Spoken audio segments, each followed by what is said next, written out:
नमस्कार। ये है फलक की कहानियों का अद्भुत संसार। किस्सा कहानी, कहानियाँ जिनमें हम लिखते हैं खुद को। मैं हूँ अंजू श्रीवास्तव निगम और आज आपको सुना रही हूँ अपनी लिखित एक कहानी, विगत। भोर की उजास फैल गई थी। घर आंगन गोबर से लीपे जा चुके थे। लिपे हुए घर आंगन से उठती सूंधी खुशबू जागेश्वर के नथनों में समा उसे सुख से सारा बोर कर रहे थे।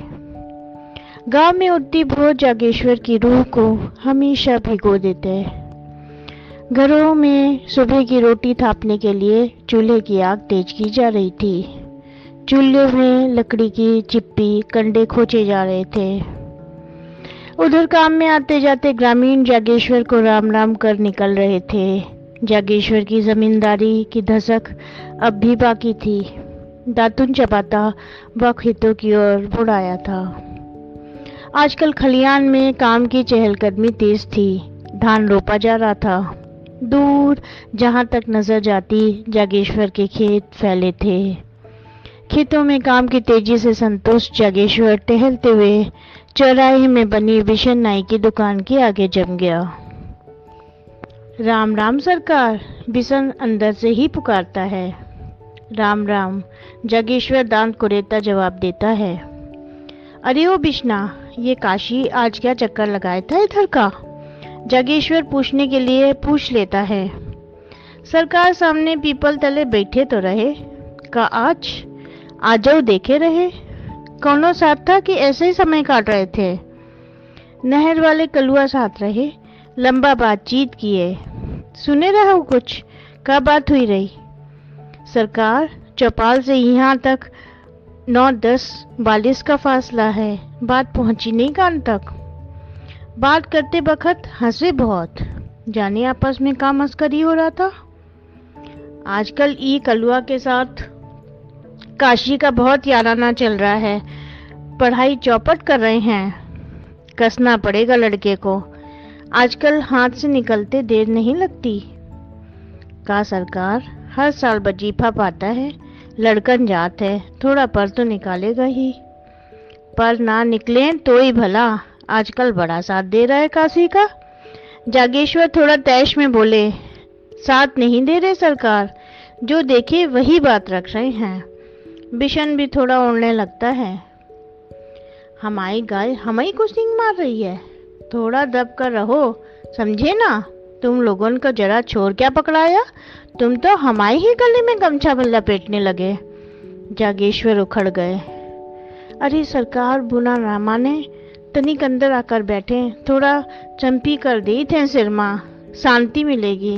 बिश्ना अपने सुर नीचे लाते बोल उठा। सही से करियो। जागेश्वर भी थोड़ा नरम पड़ता बोला। सरकार, हमारी जमीन छीन ली तो का? अभी तो हमारी 10 एकड़ जमीन है। हमारे से उड़ियो मती, कहीं दबा दिए जाओगे, पता भी नहीं लगने पाएगा। जागेश्वर उसी पुराने रूप में आया। सरकार, हम तो नौकर जात, आगे से शिकायत का मौका नहीं देंगे। बिशन बेमन चापलूसी पर उतरा। बड़ी देर बिशन के हाथों की कसरत करवाने के बाद जागेश्वर अपना भारी भरकम शरीर उठा। जाते जाते फरमान पकड़ा गया। अगले महीने बिटिया का लगन ठहरा है। जरा नाइन को हवेली भेज दियो। तुम भी आज कल में चक्कर लगाओ। समधियाने निमंत्रण भेजना है। जी सरकार। बिशन के आगे नेक के रुपए चमक रहे थे। जागेश्वर जब बिश्ना की आंखों की पहुंच से दूर हुआ, तब बिश्ना दुकान में बैठे दूसरे ग्राहक के सामने हुंकार उठा। रस्सी के सारे ही बल निकल गए, मगर अभी भी उसी मड़ोड़ में बैठे हैं। 10 एकड़ जमीन का नक्शा दिखा रहे हैं। खुद ही अपनी अयासी में आधी से ज्यादा जमीन उड़ा दी है। अब काशी भैया को अपने रौब में कस रहे हैं।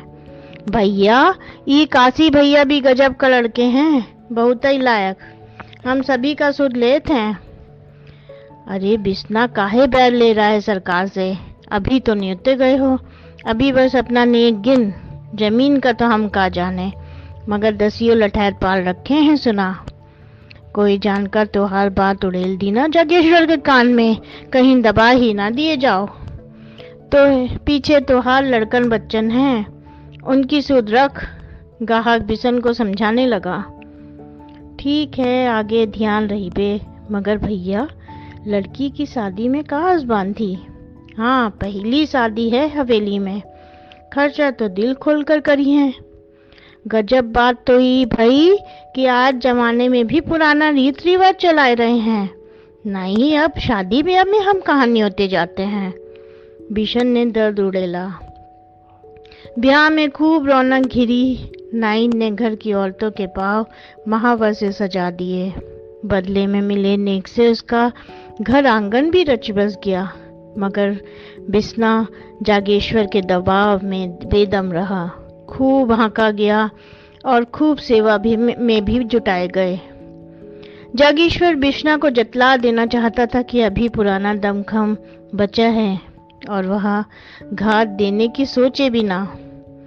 जागेश्वर चाहे जितना बिस्ना को अपने रौब में जकड़ता, बिस्ना का मन तो काशी भैया की सादगी पर अटक गया था।